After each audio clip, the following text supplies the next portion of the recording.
creative morning. Please grab your chair, take a seat, just relax, close your doors. Today we will have a very fruitful morning and enjoyable one. Director, take a seat, please, all of you.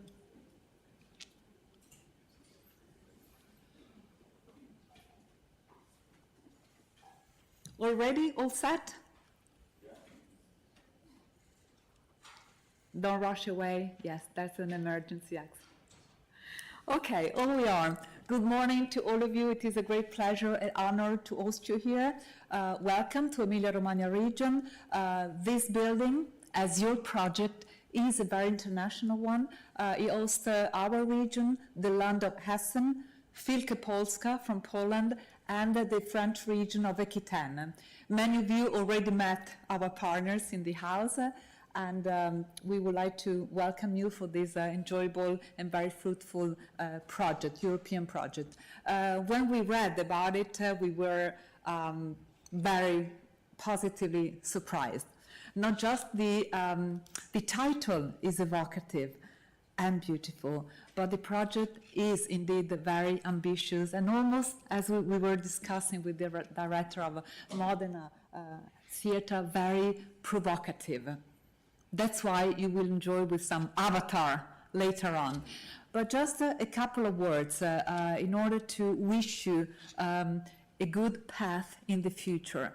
Today you are closing this project. The European Commission has valued as a very significant one for your approach because all of us are used in Brussels to deal with youth, culture, innovation, environment, sustainability. What you have done and what is really unique across Europe is your integrated approach. Integrated approach in the results of the project, an integrated approach in the way to build this project. And this is what the colleagues from the European Commission has shared to be a value, an asset. So we would like to close this first opening by wishing Butterfly and your evocative title to keep standing as a pioneer within the European agenda, not just the European agenda for culture, but as we were saying, for sustainability, for youth, for talents, and for beauty. We don't have enough beauty in this historical period of time. So go ahead and Stefano Bonaccini, the floor is yours, with a little bit of embarrassing to opening this session with our former president of Emilia-Romagna region, Stefano Bonaccini, who is now member of the European Parliament. Stefano Bonaccini moderated the entire morning. Thank you so much for this opportunity. And good luck. Thank you very much.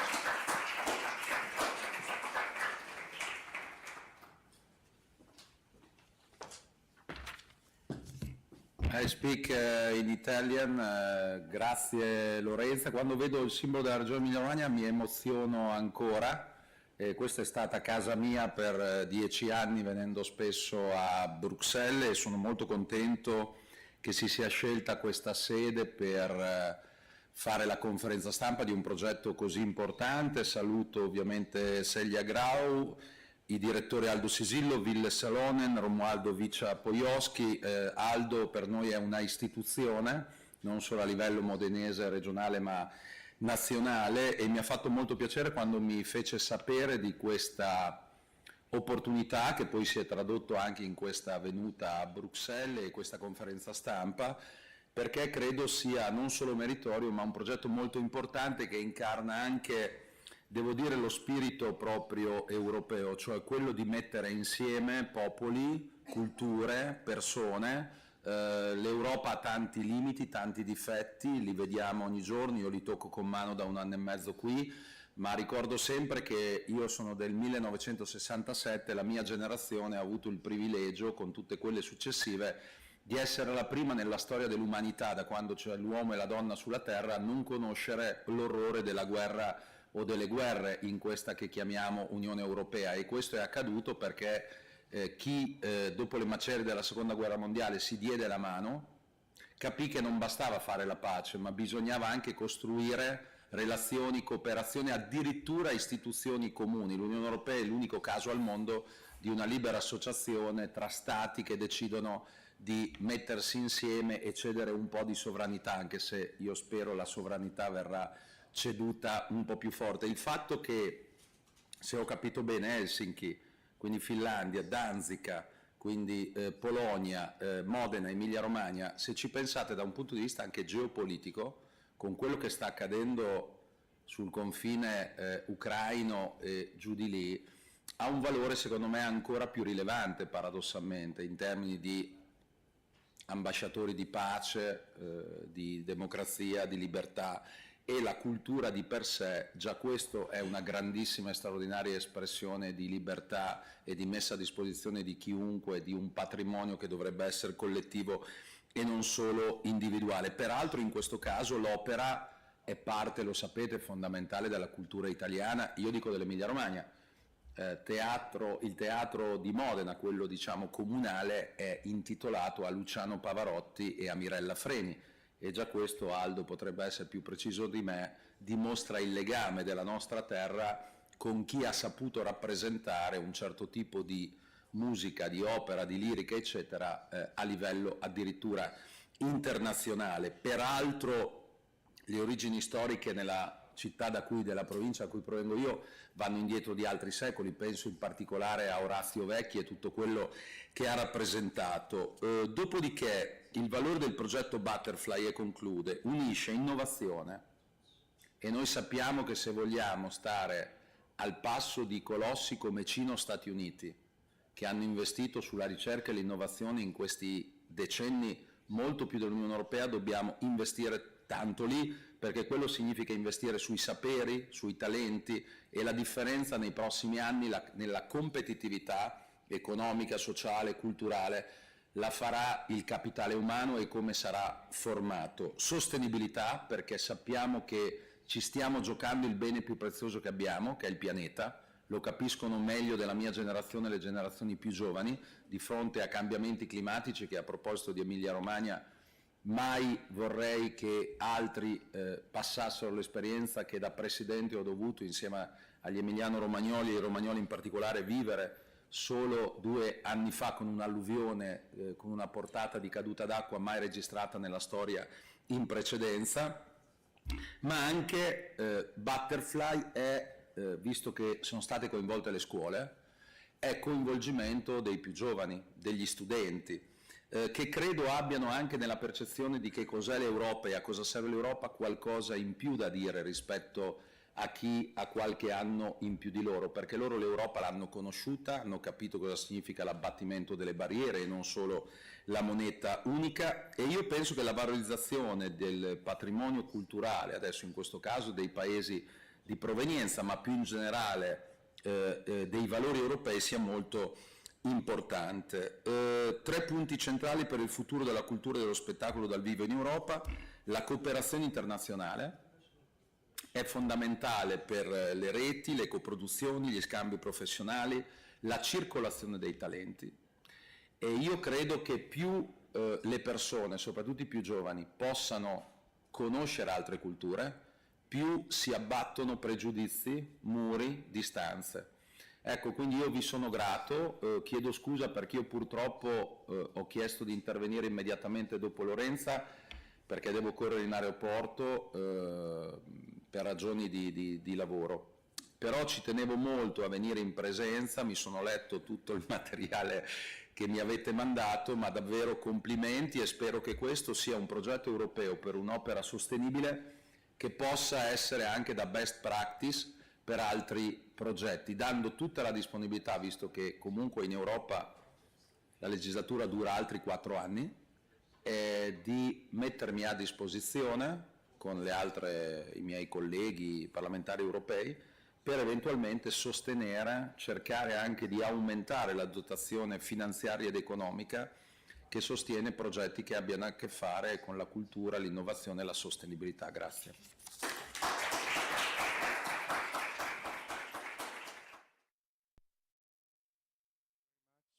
Stefano Bonaccini, it has been an honor having you here. And also thank you, Ms. Badiello, for hosting, and the Emilia-Romagna region for hosting this event. There are two partners from Emilia-Romagna, Teatro Comunale di Modena, who is the partner leader of the project, and also the environmental agency AES, AESS, who has been in charge of the sustainability part of the project. So we worked very closely together, and it's an honor today being here and having the possibility to share the results of this project that this is actually the ending event of the project. So we are super happy, super glad to be here. The project was, we have been doing other Creative Europe project. This one, you never know from the beginning, but this one I'm comfortable to say that has been really successful, and you'll see how the project went. So thank you for the region, and to Bonaccini, who has been 2 times president of the region. And now I would like to, first of all, for who does not speak Italian, I would ask to use headphones. We'll be translating. Maestro Sisillo is the head of Teatro Comunale di Modena. And so please, if you can approach the stand and... Grazie. Allora, thank you. Buongiorno a tutti, vi ringrazio per l'attenzione, ma ora che siamo alla fine, siamo giunti alla fine del progetto, volevo ringraziare veramente caldamente i nostri altri 5 partners che hanno creduto nel progetto e hanno collaborato con una grandissima disponibilità. Per noi è stato veramente importante. Dico solo 2 parole su quello che ci ha stimolato per realizzare questo progetto. Il Teatro di Modena, che è capofila del progetto, e da alcuni anni si è posto in una posizione di ascolto verso, per esempio, i nuovi cittadini di Modena. Come abbiamo quasi il 18% di immigrati, ma soprattutto ci siamo messi in posizione di ascolto verso le generazioni più giovani, ovvero non invitiamo più i giovani a sentire le prove generali delle opere, ma cerchiamo di insieme di progettare delle cose con un linguaggio gestuale, visivo, che nasca dalle loro esigenze, così come non invitiamo i nuovi cittadini a venire a teatro, ma li invitiamo a venire a farci ascoltare le loro storie, la loro musica, la loro letteratura. Quindi è un atteggiamento proprio di ascolto. E per questo che questo progetto nasce nelle scuole medie superiori, col contributo di AES, poi Alessandro vi spiegherà nei dettagli dell'Agenzia per l'Energia e la Sostenibilità, che ha lavorato con questi ragazzi, e in queste scuole sono nati gli argomenti, i soggetti che sono stati poi trasformati attraverso un laboratorio di scrittura creativa in libretti d'opera. Gli obiettivi erano non solo trattare gli argomenti della salvaguardia del patrimonio naturale e della sostenibilità, ma avere un processo produttivo il più sostenibile possibile. Dunque, utilizzo di materiali riciclati per quello che riguarda la scenografia e i costumi, ma soprattutto evitare i viaggi nel maggior numero possibile. Quindi le prime prove, i primi incontri con i compositori li abbiamo fatti con un sistema che si chiama LOLA, Low Latency, che vuol dire che non ha ritardo nella trasmissione del suono, un sistema modernissimo che ci ha permesso di risparmiare circa, per esempio, 30 viaggi in aereo per radunare i musicisti cantanti, direttori ed esecutori da tutta Europa. Poi la produzione è partita da Modena, ma una delle cose principali era evitare il trasporto di una scenografia. Quindi abbiamo trasportato solo i costumi in maniera più leggera, ma le scene sono state praticamente fatte tutte in digitale da uno dei partners, che è Einspiel, uno dei partners del progetto. Detto questo, voglio dire che naturalmente abbiamo sempre tenuto fede a quelli che sono gli obiettivi principali del programma di Europa Creativa, ovvero supportare i giovani performance, cioè musicisti, cantanti, che si sono incontrati provenienti dalle 3 nazioni da cui provengono, in cui ci sono i 3 teatri che hanno affrontato questo progetto, quindi promuovere l'incontro fra artisti internazionali ma anche mantenere un continuo contatto con le scuole che hanno generato le idee di questo progetto e quindi un continuo report con il pubblico e in particolare con queste scuole. Il progetto di cui Modena è capofila è stato realizzato grazie al lavoro di miei 2 colleghi, Francesca Valli per la parte amministrativa e Alessandro Roveri per lo sviluppo dei contenuti, e quindi li ringrazio molto pubblicamente in questa sede e lascio la parola ad Alessandro che descriverà alcuni dettagli più interessanti del progetto. Grazie. Thank you very much, Aldo Cisillo. Thanks, everybody. I have the task to give you a little description of the project before showing you a very short video to give you an overall idea of what we did and also what we proudly achieved, I would say. So the project joined 3 European theaters.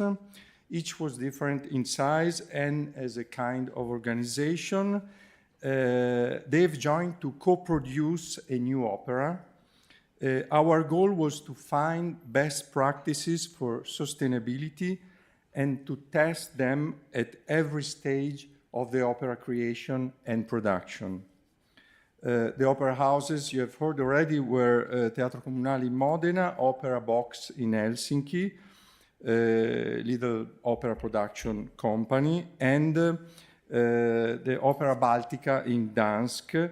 They joined forces under the Creative Europe program, and of course we brought in additional partners to help with the expertise that we needed and we lacked to achieve the goal of this project. This was one AESS, I already mentioned, the Environment Agency in Modena, Einspiel, German agency specializing in medial arts, artificial intelligence. They made, among other things, the avatar that we'll be showing you shortly.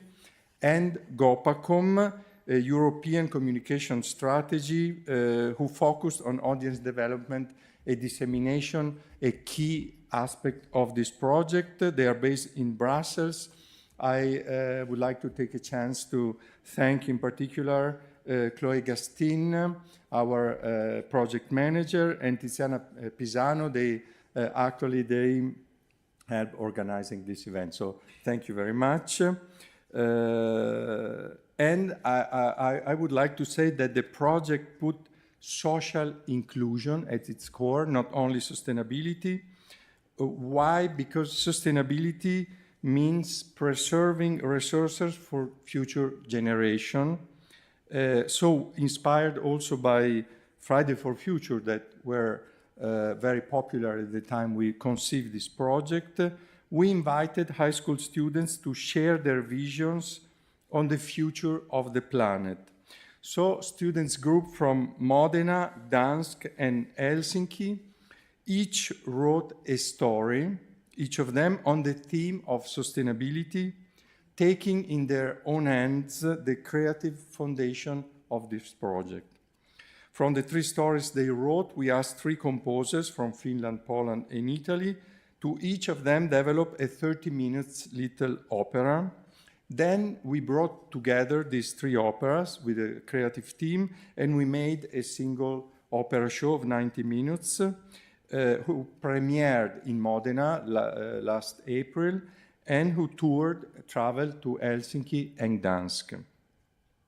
Alongside the performances, we built a communication strategy held by Gopacom to engage audience on sustainability, so audience could enjoy the opera, but also had plenty of chances to understand its background and to reflect on the broader issues of environmental responsibility. Of course, we experimented with tools and practices to make opera more sustainable, and among others, we used digital tools, as Cisillo mentioned, for the opera production. We used a very important digital tool to measure carbon footprint. This was provided by Julie's Bicycle, an agency based in London and specialized on the sustainability in culture. We used Lola, so remote music rehearsals via video. We also made an application encouraging audiences to cycle or to take public transport toward the theater that was quite successful. We used eco-friendly materials for sets as costume. We made use of digital media and minimized the staging, replicating on site in every theater instead of transporting. Also, we used less singers and musicians, limiting travel by reducing the number of performances. Did it work? Were we successful in reducing our carbon footprint? Yes. We cut emission by half from 56 to 23 tons of CO2 pollution, saving over 30 tons of CO2 emissions. But we also found out that when it gets to sustainability, performing arts cannot be left alone. Transport remains the largest source of emissions. We can bring the audience around in time, space with our show and with their imagination. We can imagine past and future. We can even make artists fly on stage, as you will see. But when it comes to travels, we need help. So thank you very much for listening to this short description.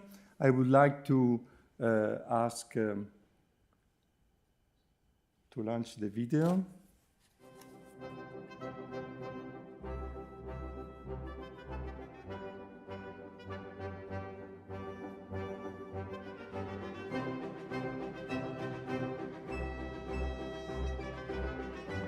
Pierwsze pytanie dla Ciebie to jest, w jakim mieście mieszkasz?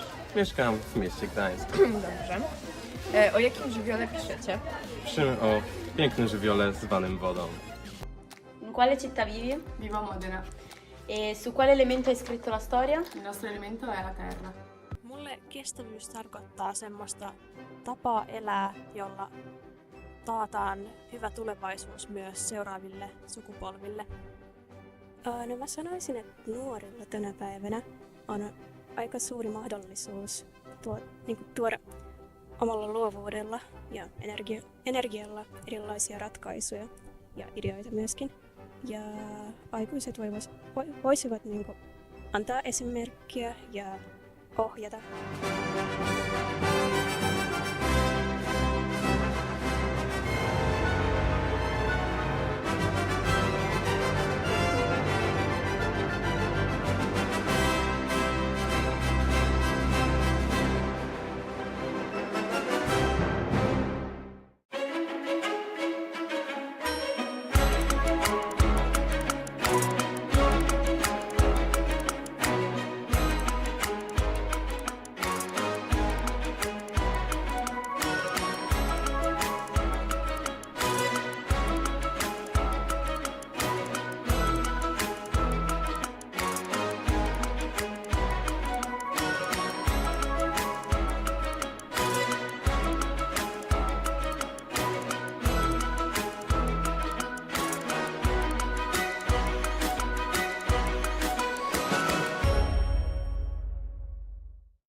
Muoviamoci ragazzi, arriveremo in ritardo.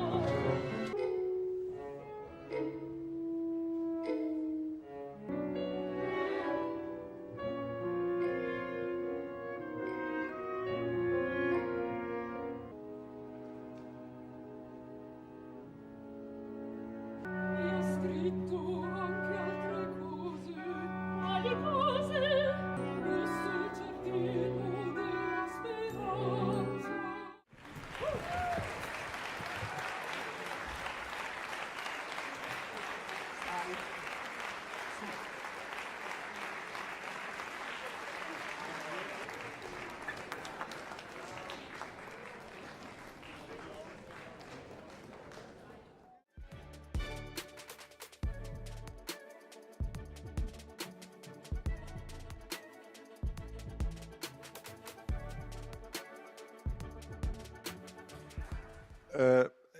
As you could see, there's a little exhibition in the back of the room.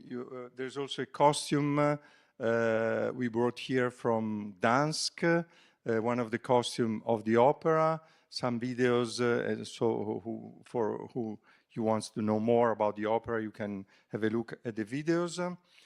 But now I'm happy because I have the opportunity to thank Opera Europa for being on our side. Opera Europa is a very important opera, the most important opera network. It also started from a Creative Europe project and is incredibly successful. Every opera house in Europe at this point joined Opera Europa. It's more than 200 theaters around Europe. And they are the key link for the dissemination and our way to share the results of this project with the other opera houses in Europe and also around the world. Opera Europa has also a sustainability forum. The leader of this forum is Celia Grau. I would like to invite on stage. Thank you, Celia, for being here. She's our keynote speaker, and she's the most experts in the field of sustainability and opera houses. So thank you, Celia, for being here. Thank you so much. No pressure at all. Thank you so much for inviting me. It's really an honor and a big pleasure to be here for this very nice project. Where is the little clicker? Sorry. But I'm usually the one who is not seeing things in front of her, so that's normal. Oh, maybe that is working? I think, yeah. No, but it's to bringing it up. Wait. Sorry. Thank you very much. Here we go. Well, so I'm very happy to give you a little bit of context about sustainability in the opera sector. So my name is Celia Grau. I'm the Sustainability and Special Projects Manager at Opera Europa. It's been a little bit more than a year that we have changed my title to Sustainability Manager, which I think is very interesting. And I'm very happy about it because it shows that sustainability has become an important topic in the sector of opera. Maybe just here, like this. Like this? Yes. So just a little background around about Opera Europa. As Alessandro kindly introduced me, we are the network for opera houses in Europe and beyond. We have a few members in other parts of the world. We are gathering 250 companies And we are organizing 2 annual conferences during the year, an autumn and a spring conference. And we also have a lot of specialized forums throughout the year, meeting online or in presence, for communications, technique, costume, HR, you name it. And they're meeting and really exchanging best practices and trying to find ways of collaborating. So we really are here to help them get to work together and network. Exactly. We are a platform for exchange of best practice. We create safe spaces for peers to share. And we also have many tools and documentation that we share to the network, databases, etc. No, I'm going in the right. Here we go. So maybe a good illustration of our work is the one that we are doing with the Sustainability Forum that was created in 2022, so 3 years ago. It all started, I think, during the COVID time. People started to talk a little bit more about sustainability. It seemed like they had some time to reflect a little bit on those things. And we slowly created this little group of interested people. And most interesting, I think, is that some opera houses have started to appoint a sustainability manager, officer, coordinator in their company to coordinate the sustainability action in the theater. So we started the Sustainability Forum and organized some online meetings on very specific topics. How do you communicate about sustainability? How do you have a certification? How is a certification working? Did you do a carbon footprint of your activities in the theater? How do you reduce the impact of the mobility of your audience? So, you know, very specific topics, 1.5 hours on Zoom and people sharing. This year, we took it to the next level and we met for the first time, twice actually, we met in person. The first time was in Barcelona during our conference, where a big part of the conference was dedicated to sustainability. It is very important for us from the beginning. It was very important that sustainability is included in the overall programming of Opera Europa's activities, because we need to raise awareness and really, you know, push the whole sector to make a shift. So this was really important to have this moment in Barcelona where we had a lot of important discussions on sustainability, but with general directors, artistic administrators, finance directors, which are key so that a change can really happen. And now, just last week, it was exactly 1 week ago, last Thursday, we met with the sustainability group in London.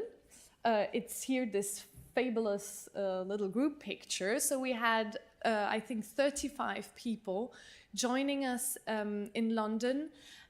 And these profiles were way more sustainability oriented. So no general director, etc., but rather sustainability coordinators all around Europe. And we really focused on how to work in a team. What are the topics you're working on? Do you have best practices in this or that? We really had a big range of topics that we discussed in a quite informal way. So that was last week. And that's a little bit the activity that we are doing at Opera Europa. And And we really observe that there is a big increase of activities, and it wouldn't be impossible not to mention the Theatre Green Book, which has also been created in 2020, so during the COVID. Paddy Dillon and Lisa Berger, who worked in architecture and theatre, started to create this Theatre Green Book together with people from the performing arts in the UK. And they started it in 2020, and right after that, in 2021, they contacted us, Opera Europa, to see if there was a way to disseminate this also in other parts of the sector, elsewhere than in only the UK. And the very nice thing about the Theatre Green Book is that first, it's very specific to the sector of the performing arts. There are no other tools that are that specific for theatre. And it gives a framework, a very practical framework, which is adaptable, because each theatre, and you saw it, I think, in your work, each theatre is unique, is working in a different way, in another national context, with other rules, with other number of people. So we are doing the same, but not in the same way. So having this framework which is adaptable, which understands the sector, but is adaptable, is very interesting. And actually, what is very nice is that now, after 5 years that it's out there, a lot of theatres have started to adopt it, not only in Europe, but also now there's a whole branch in Asia where the Theatre Green Book has been started to be implemented. They are in discussions with Latin America, also with North America, with Australia. So it looks like this is a very interesting standard for the sector. And last week in London, on the Friday, we then had a meeting at the National Theatre about the Theatre Green Book. And it was really encouraging to see that over 500 people were present. Also here, the Director for Culture, Creativity and Sports, Georg Häusler, was present during the whole day from the Commission. Sorry, I forgot to mention Director of what? From the European Commission. Was present throughout the whole day and hold a keynote speech. So that was very encouraging. I would like also to mention quickly, because it fits so well with that color that we had in the background, Collectif 17h25, because it reminds me a lot of the work that you have been doing with Project Butterfly, because it's a very collaborative initiative where 5 opera houses, French-speaking opera houses, one is here, La Monnaie in Brussels, Opéra de Paris, Théâtre du Châtelet, Opéra de Lyon and Festival d'Aix-en-Provence, started to think of creating a common modular system so that it reduces the transports, because as you rightly said, this is a very important topic.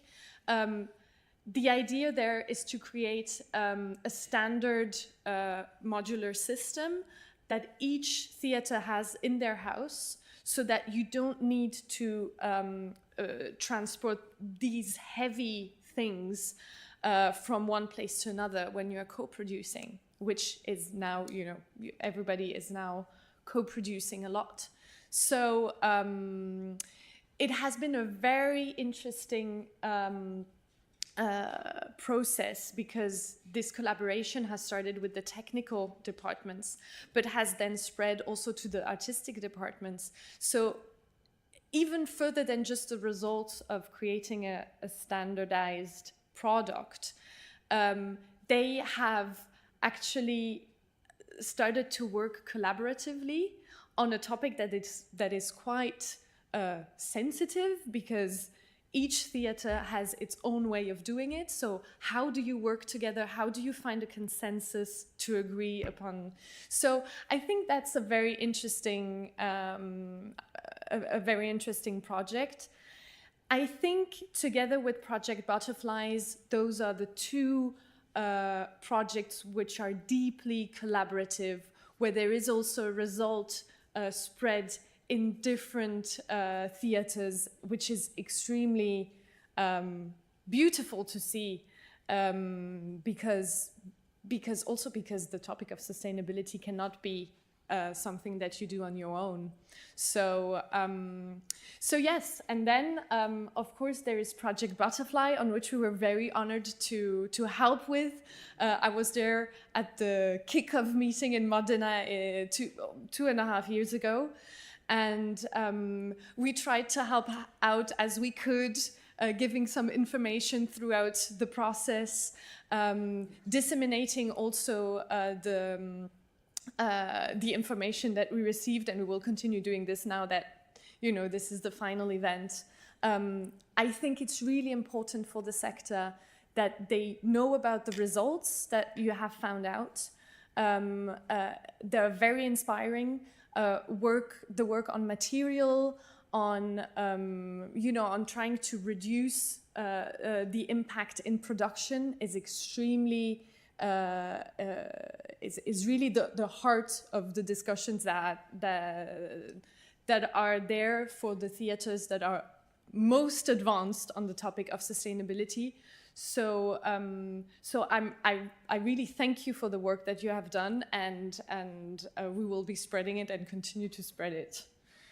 Thank you so much. Thank you very much. Celia, don't go away, because I stay here. Since we are lucky enough to have you here, and I would open the floor in case there is somebody has some curiosity or questions about sustainability and in the opera houses.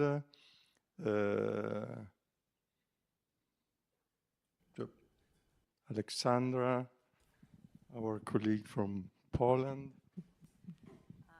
Hi, my name is Alexandra Filibek. I am from the Baltic Opera, from the partner of the project. Very happy to be on this final event and celebrate together the results that we had.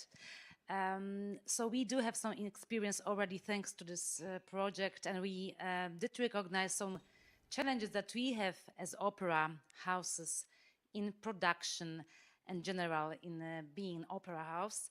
Could you tell me what are the main shared to you challenges in being sustainable among other partners in the opera network? Mm-hmm. And since we as opera are part of the community, we work with talents, we share the talents to the audiences.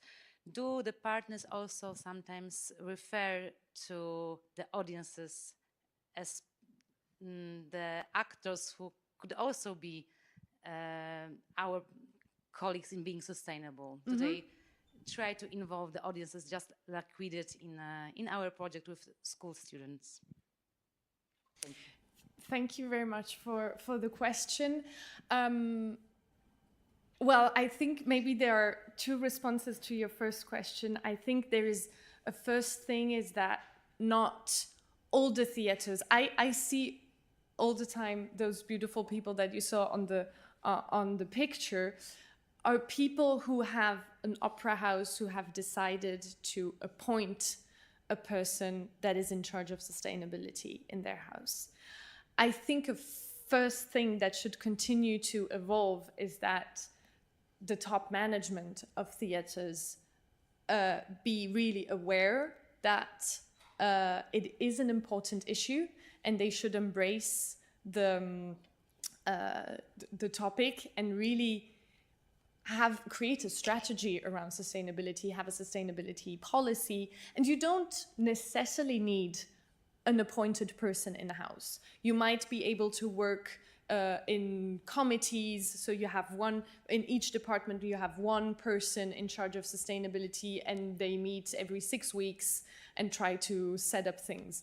The Teatro Liceu in Barcelona is working like that. They don't have any sustainability manager, and they're doing a fantastic work on sustainability. So you know, this is a first big obstacle, is convincing the top management and having and really start the journey of sustainability. Then for the houses which have been working a lot on the topic and which are quite advanced, there is at some point a point where everybody arrives, and which is an obstacle. It is the engagement with the artists. Because at some point you have done a big work in your house, you have been implementing policies on your material, on your processes, also for all the operations that you have in house, reducing the prints, changing your catering to vegetarian meals, blah, blah, blah. But at some point, if you are having a production and the creative teams, the set designers, the costume designers, the stage director is not aware or is not on board with creating something that is sustainable, it is very complicated. So this is really now a thing that many of the colleagues in Europe who are quite advanced would like to tackle, is how do you involve the creative teams without saying to them, it's all on your shoulders and you should do a production only with basically no scenography and very simple costumes. No, it's how do you create a dialogue? How do you reflect and find solutions together? How do you find a point of consensus that is shared and that is also guaranteeing a high quality standards and a high quality of the performance and a beautiful show, because that's what you are doing. You're doing beauty, so we don't want to have to negotiate on that. So this, I think, is kind of one challenge. Sorry, I was very long. Thank you very much, Celia. We are on a quite tight schedule, so I really thank you for being here. Thanks a lot. It's a pleasure having you here. Pleasure is mine, and I will be there afterwards, so if you have any questions. Okay, and we will continue to work together and absolutely being sustainable in the future, of course. Just mention very quickly that Opera Europa was kind enough to host the presentation of the Butterfly Project in Barcelona. Everybody was super interested in the opportunity of making rehearsals online. I think there's a future there for musicians to rehearse online, exactly like we talk now online on video conferences. So we really need to develop that tool, and it has a future. Now, I would like also to remind that we are being broadcasted live now, thanks to the organization and Gopacon and the Emilia-Romagna region. And thank you, there are a few people following us now lively, so thank you very much also for following us online.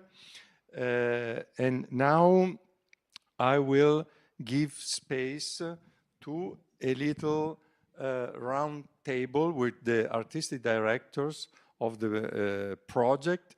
They will share with us their feedback on the project and on best practices and results. So I would like to call Ville Salonen, if you can come on stage and sit with us. He's the Opera Box is a fantastic, I would say, little big opera production company based in Helsinki and working in the Alexander Theatre, the old opera house in Helsinki. And I would also, and of course, Ville is not only the artistic director, but also the general manager, and many other things. He's also a singer, great tenor. And also I would like to call Romuald Wisza-Pokowski. He's the artistic director and general manager of Opera Baltica. Thank you very much. Thanks. I would ask you, Ville, if you can share your what your feedback about the project and the things that you want to share with us that you think that were very interesting about this project. Good afternoon, everyone. Nice to see you here. I will talk you about the high school cooperation we had. Imagine that you are a 16-year-old high school student and you enter Grand Italian Opera House in a premiere and you have selected the composer yourself and you have written the story yourself in the opera. It's not imagination, it's Project Butterfly, and we did this. In this project, we brought together 4 different high schools from 4 countries in Europe. Francesco Selmi in Modena, Italy. High School number 6 in Gdansk, Poland. Otaniemi High School in Espoo, in Finland. And despite the war, courageous class from school number 16, Kiev, in Ukraine, as an associate partner. In this project, we had 3 goals, in my opinion. Make opera relevant also in the future, outreach for new audiences, and make opera more sustainable. These high school students were part of this project and from the early beginning and part of each of these goals. So first we showed them what opera is. We showed them from 4 till 6 performances in our opera houses. And then we gave them workshops on sustainability, on nature, on writing opera libretto. Then they chose the composers. We had open call for all European composers, and they presented their ideas and musical sketches for the students. And then the teenagers voted democratically, and they chose what kind of music we are going to hear. Then these children or students were given the real power. They wrote the stories for these operas in their own languages. So we got opera librettos in Polish, Italian, and Finnish. And we gave them themes: air, water, and earth. And 3 of these 9 sketches were chosen to be actual operas, and other 6 live forever in our digital book in YouTube. They were made into music videos by Heimspiel, our partner, with help of AI. So we used also AI to make opera music and pictures or videos. And these high school students built a real European network. In 3 big online meetings in English, students from these schools presented, argued, borrowed ideas, laughed together, and became friends. And that, ladies and gentlemen, in my opinion, is the future of opera. One way to make opera relevant. An art form that hands the keys to the generation that will live with the climate change. Our second task was how to make new audiences for the opera. That's simple. Stop begging young people to come to us. Give them ownership instead. Involve them. And our third task, how to make opera sustainable. 2 ways. Ecologically, now we have the guidelines how to make it. We know how to reduce the impact on environment and carbon footprint. And generationally, an art form that ignores people under 30 is already dying. And that we don't want. We want to engage young audiences. By putting teenagers from 4 countries, including a war zone, in a driving seat, we are making sure that opera survives and stays relevant, maybe for the next 500 years. With this opera, we are fighting for clean air, clean water, and clean earth, and for the future we can still believe in. Ladies and gentlemen, opera has had glorious past, but for the future, the opera is not. The future of the opera is not in the past. It's in the classrooms and Zoom meetings where teenagers from Kiev, Gdansk, Modena, and Helsinki just chose 3 operas and wrote an opera about the only planet we have. Future of the opera is in the glimmering eyes of these students when they saw their own opera performed for the first time. Thank you.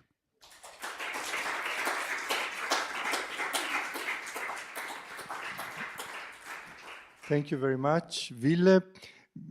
Before now, I give the word to Romuald, but I will ask you to put your headphones because we ask Romuald to also to speak as Maestro Sisillo in Polish because we like to keep the diversity of the languages also in this meeting. So if you want to put your headphones on, of course, for who doesn't speak Polish. And thanks for the translators also for being here and helping us. But no Finnish. Okay. Thank you, Romuald. But first, maybe a little reflection. Okay. Yeah. Yes, okay. This is a huge pleasure sitting now in Brussels today because this is fantastic project, Butterfly. Yeah. Okay. Next rest sentence in Polish. Hey, thank you. Okay, because this is a true story about our peregrination in our artistic kitchen. Okay. Szanowni Państwo, dziś mam przyjemność podzielić się z Wami przepisem na danie, które w normalnych warunkach zakończyłoby się katastrofą. Nazwijmy to chaos 3 oper, czyli przepis na piękną, artystyczną katastrofę. Składniki. Po pierwsze, włoskie centrum dowodzenia. Bierzemy Fondazione Teatro Comunale z Modeny. To musi być lider, który będzie zarządzał projektem, partnerami i ludźmi. Będzie to centrum dyskusji i sztab dowodzenia. Po drugie, maybe you, because you understand the Polish, yeah? No. Po drugie, fiński teatr, który jak elastyczny startup. Dodajemy operę box z Helsinek. Nazwijmy ich teatrem przedsiębiorczym. To zwinna organizacja działająca nieszablonowo. No i po trzecie, słoń w składzie porcelany, czyli polski gigant, Opera Bałtycka. To największy teatr z Gdańska. Jedyny teatr w tej grupie ze stałym, wielkim zespołem artystycznym. Prawdziwa wielkomiejska machina. A na deser dajemy wszystkim 3 lata, żeby z tego chaosu stworzyli wspólną operę o ekologii. Głosy z 3 różnych miejsc muszą brzmieć jak jeden. Potrzebujemy 3 zupełnie różnych teatrów operowych. Każdy z nich musi mieć inną kulturę pracy, inny budżet i zupełnie inną skalę. Idea jest taka: musimy ocalić planetę.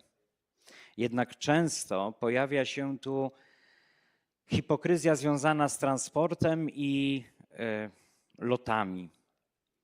Ale właśnie wtedy, gdy myślimy, że ekoprojekt upadnie, z pomocą przychodzi technologia. Użyliśmy magicznego systemu o nazwie Lola. Pozwolił on muzykom w 3 krajach grać razem z zerowym opóźnieniem.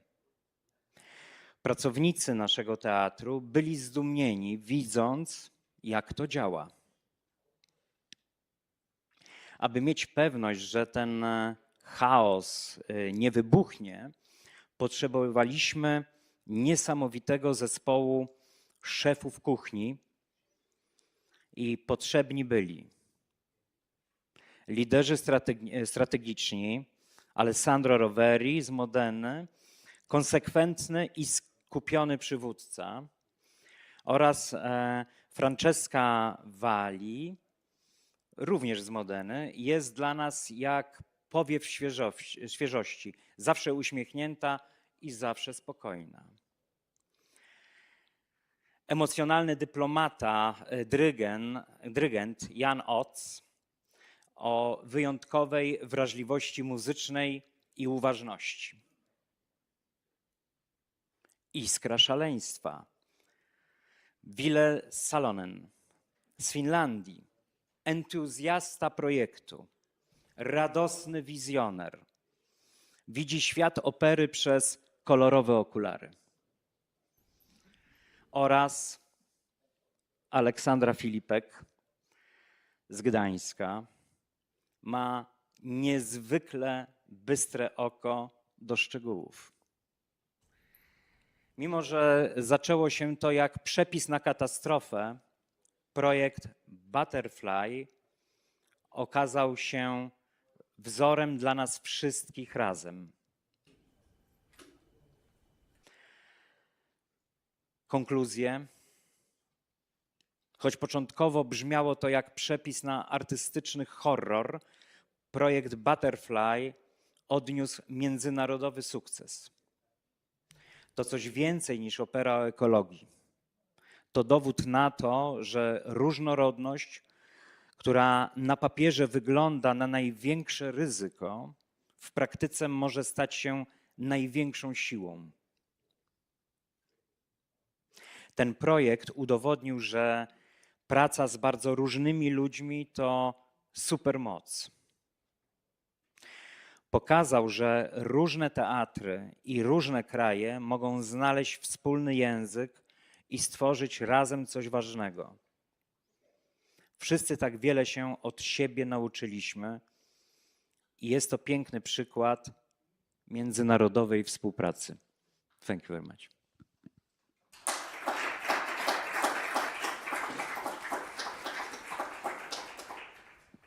Thank you, Roman, for this heartfelt presentation. It was a huge pleasure to work, of course, with Ville and Roman, and we really became good friends, and we share great moments. Among them, of course, incredible food in Dansk, and I'm glad you mentioned the cooking, but maybe not by chance. We really had, we had never been in Dansk before, and neither in Helsinki, and it was a great experience. So now we don't have much time because we are a bit late on our schedule, but I would like to call Aldo Cisillo on stage to have at least a moment of gatherings with the artistic director of this project. And we'll have a little moment of discussion, maybe. Of course, if there's somebody who want to ask anything about the project, we have the right persons here to give a reply. Or in the meantime, I would like to open this discussion with the first question. Of course, the project was successful, was also a big challenge.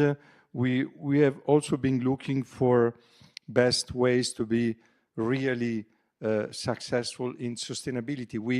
In a way, we were forced to give some results because we had been granted for this case study, but we also wanted to find ways to help theaters to be sustainable.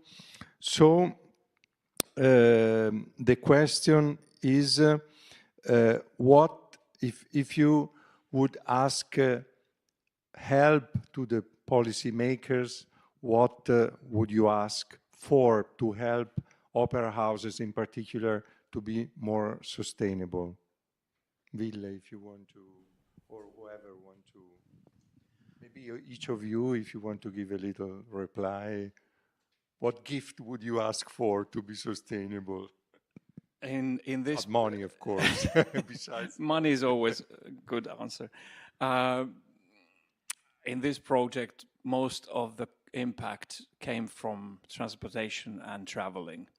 And as you probably know, Finland is far away, and the actual only way to travel from Finland to Central Europe is by flying, because there is no railway connection. So what we would love to have is a tunnel from Helsinki to Tallinn or through Stockholm, so we could travel by train. It's for all Finnish people, not only opera makers, but it would make things much more sustainable, unless we get electric airplanes or biofuel airplanes. Otherwise, we know how to make sustainable operas, but there are obstacles that we can't just overcome without little help. Okay, very tangible gift. It's about 15 billion euros. No less than a tunnel, but we'll try to to push for it, maybe through Bonaccini. So, Aldo Cisillo, what's your gift you're asking for? No, I am agree with Willem, of course, but I think we must start a process inside every theater with best practice.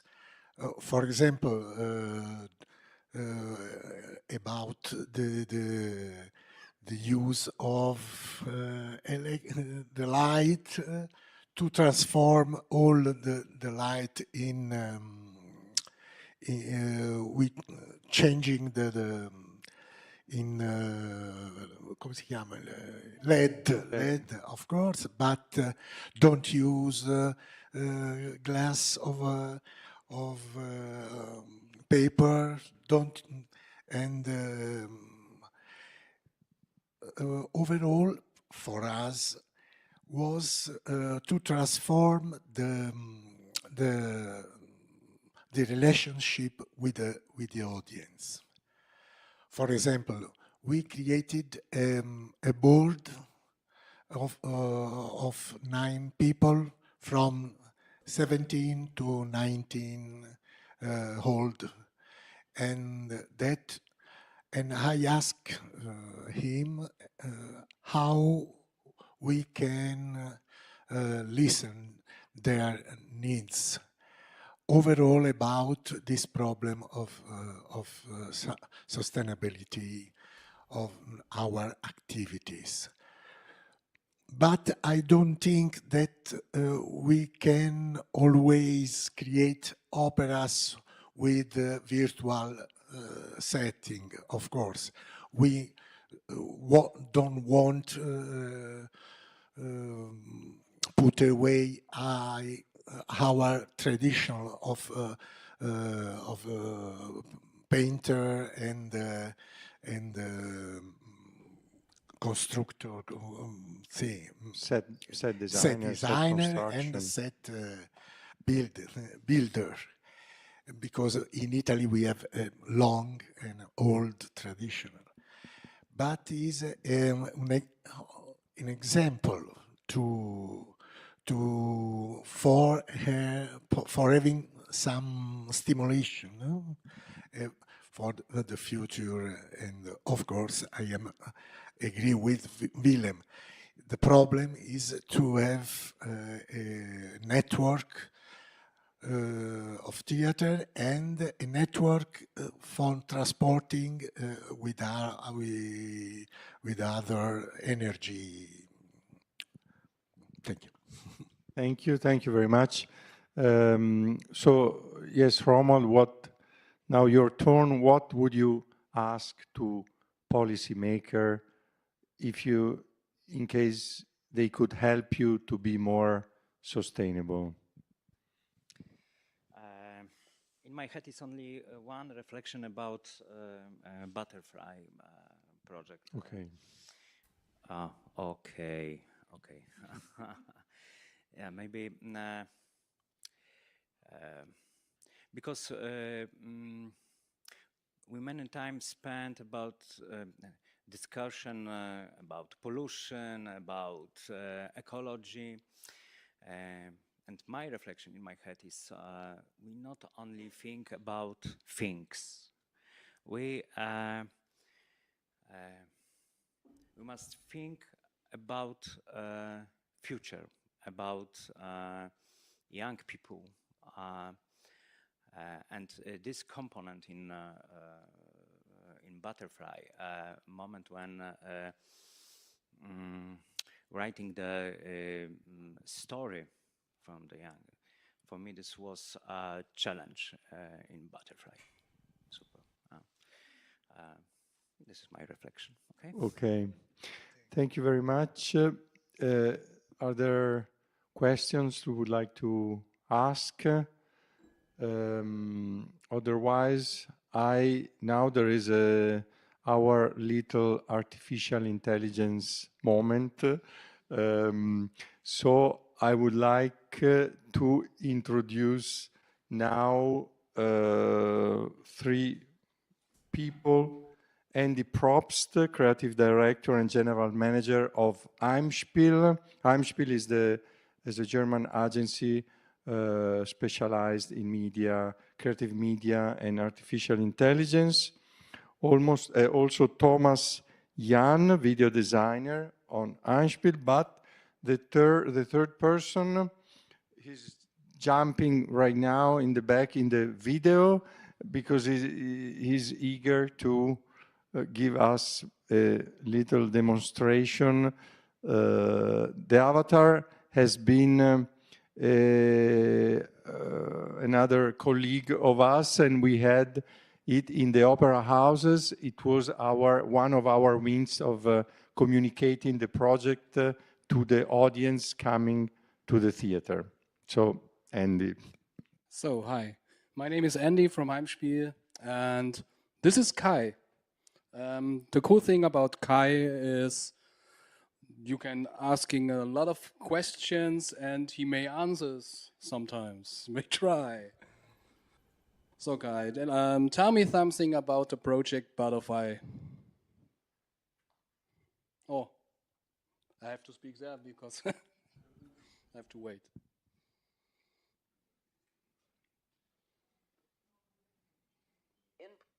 So I'll try again because I have not to use that microphone, I have to use that one.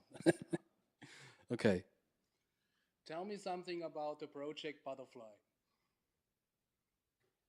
Oh. He did something.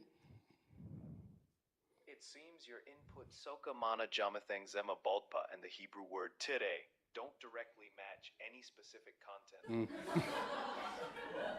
I retry. Okay, just have to wait a little bit. He's very shy because normally. Okay, just a second. I'll try again. So you have to be patient because it's fresh. Okay, now. Tell me something about the Project Butterfly. Huh?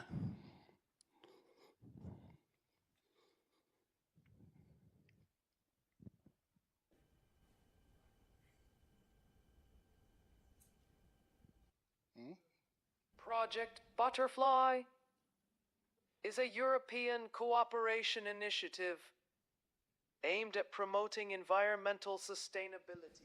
So we we added a little bit funny thing. I stop it.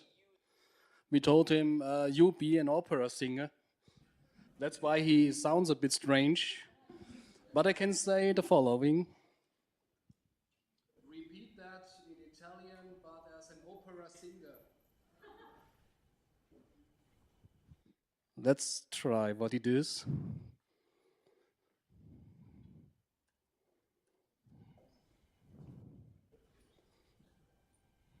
Project Butterfly documents don't specifically mention an Italian father who is an opera singer.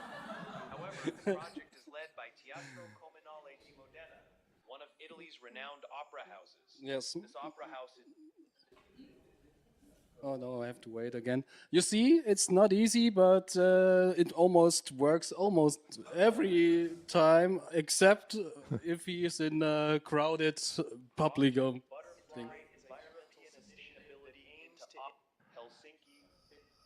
So, last Okay, one. Yeah, okay. Thank you, Yeah. Andy. Well, we'll have time. You have time to show us the avatar later on. But the avatar has been a completely new thing. I promise it worked in Modena in different languages, and so now we are approaching the ending of this presentation. We have. I thank Ville, Aldo, and Romuald. Ask you to take your seats now because thank you. Thanks a lot.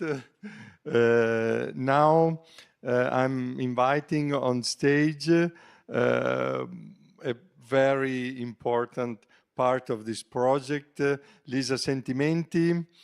She's here with Gianluca Vella. They have been project manager from the environmental agency in Modena. Of course, they provided all the knowledge that we totally lack about sustainability, and also they followed the workshop with students because they were feeding students with information about sustainability, allowing them to write the stories. So thank you, Lisa.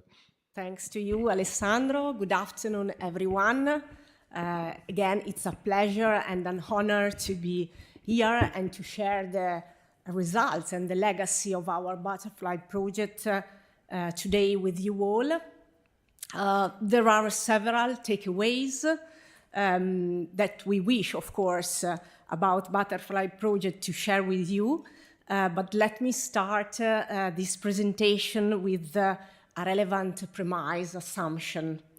Climate crisis is already a reality, one of the hardest challenge humanity has been facing and will have to face in the coming decades. No one and no sector can be excluded in the decarbonization process. We believe Butterfly Project has shown that theaters and opera houses are by nature places of experimentation, are by nature laboratories, and therefore they have a further card to play. The further card to play in this framework. Indeed, theaters, opera houses' creativity and ability to constantly transform themselves are extraordinary ingredients. Romuald talked about a recipe, and so I like to link with this dimension. Are extraordinary ingredients to address also climate change and, of course, related actions to be undertaken. As someone has already told this is a challenge, of course. This is tough, but we think this is also an opportunity. So now let's go through the main lesson learned and legacy about the Butterfly Project. First, once again, we have learned that we should be holistic, systemic in our approach, in our projects, and so we must embrace the ecosystem we are in. And what as we always try to do, Butterfly was no exception, is to follow this systemic approach by analyzing the stakeholders, the materials, the sources, the amount of energy that is engaged in the process. In doing so, we embraced relevant actors of our ecosystems. In Modena, for example, where students had to co-create a story around the topic of earth, soil, as already mentioned, the Geology University Museum was involved, and an urban tracking in the city center was proposed to the students in order to inspire them on this topic. The historical archive of the municipality of Modena engaged the students to explore through maps, ancient maps, how the landscape in Modena has evolved throughout the past centuries. And further, a local farmer joined us in the classroom, explaining how biodynamic farming works, why it is so important. Last but not least, a national representative from the Fridays for Future movement came to share with us the reason of his commitment, starting from the deep engagement during the floods in Romagna, that President Bonaccini mentioned in his speech in 2023. Beyond Modena, similarly, for example, in dance, the Opera Baltica Theatre engaged on the theme of water, the Water Foundation, which is a local NGO, providing students with the needed and robust knowledge about the issue, this resource deeply interconnected with life at all levels, is facing in Poland. We'd like also to highlight that without the high motivation and engagement of teachers, the pathway with students would have been hard and hard. And so teachers, again, about ingredients, have been and are key ingredient for the success of school projects. Finally, co-creating climate stories with students was, we are convinced about this, itself a concrete step towards climate action. Second lesson learned, Butterfly revealed how art and creativity together can be powerful ambassador for sustainability. And indeed, this also thanks to the engagement process, the capacity building events, the sharing, the motivation, the celebrating moments that we organized all together. The sustainability tools, Celia just mentioned the Theatre Green Book. We organized several training events with Julie's Bicycle, with other experts throughout Europe in terms of sustainability in the cultural sector. And of course, this was provided at all levels, targeting, again, students, teachers, staff of the partner theaters, and also audience. Within our project, we came up with these guidelines, the Zero Carbon Theatre Guidelines. Of course, most of the material came from the experience driven by the Theatre Green Book, but we also had several workshops with the staff of the 3 theatres in order to brainstorm and to get most of their experience and knowledge to be included in the guidelines. Third lesson learned, again, it was a confirmation. Achievement must be measured and monitored. Within the project, as already said by Alessandro and other speakers, great efforts were put throughout the whole chain of the opera production. There was a master thesis from a student of the University of Modena and Reggio Emilia, hosted by the Teatro Comunale di Modena, Francesco and Alessandro, for 6 months. And Giulia was the name of these students, ended for calculating the carbon footprint of this new opera, thanks to the creative climate tools provided by the Theatre Green Book, by Julie's Bicycle, the UK NGO already mentioned. And as already stressed by Alessandro, we ended up to reduce the carbon footprint by more than half of what we have called an ordinary, not sustainable or business as usual opera. So these were important and relevant results we, in a certain way, expected thanks to the efforts that were put. However, as already stressed, and despite all the measures that were implemented, I'm not going through them now, consider the time constraints that we have, but as we can see, there is, again, a huge and relevant voice within the carbon footprint that is represented by travels, especially by artists, but if we add the audience travel as well, then it is almost all of the carbon footprint covered by transportation issue. So we need, of course, to work on that. There is big room for improvements, of course, at the mobility level in terms of national and European policies.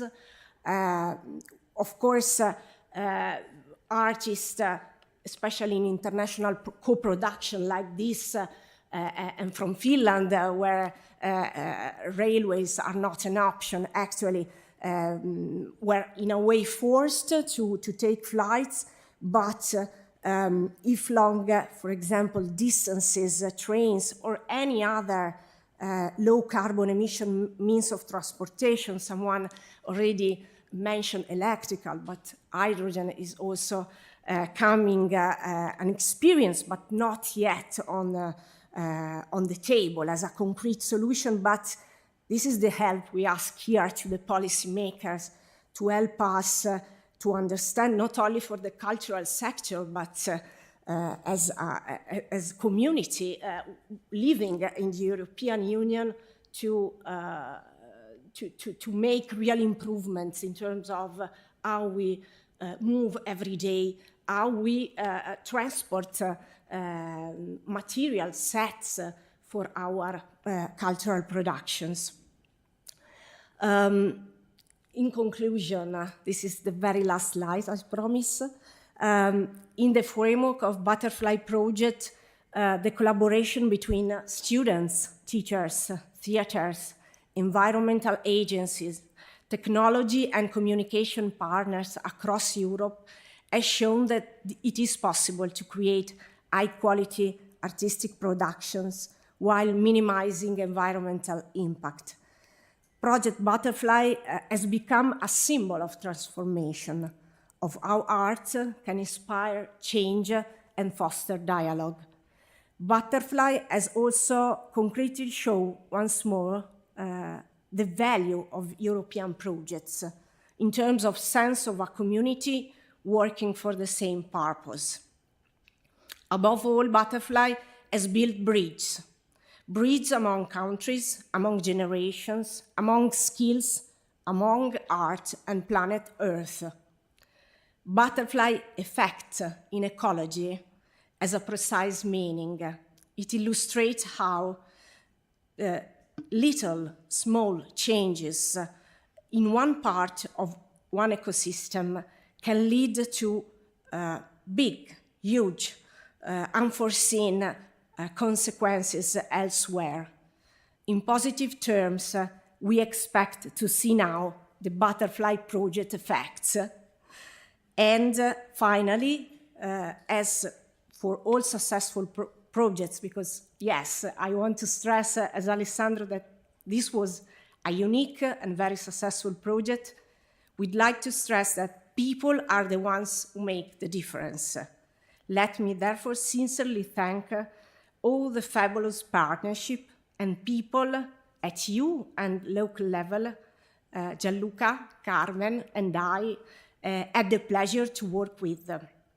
This project and its valuable humanity brought inspiration, hope, and further motivation to take climate action in every field of our daily lives and in every sphere of our societies. Thanks.